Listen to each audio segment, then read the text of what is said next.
সালাতে দোয়া কবুল হয়। সালাতে দোয়া কবুলের 3 জায়গা। একটা হচ্ছে তাকবীরে তাহরিমার পরে আমরা সানা পড়ি না, আমরা তো একটা পড়ি।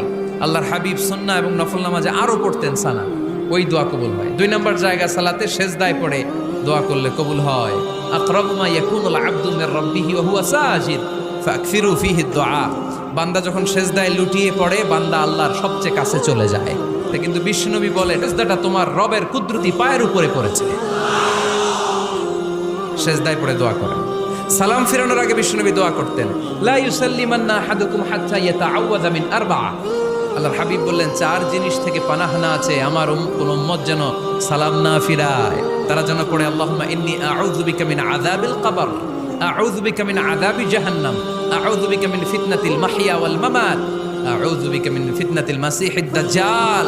আল্লাহ কবরের আযাব থেকে বাঁচাও, আল্লাহ জাহান্নামের আগুন থেকে বাঁচাও, আল্লাহ জীবন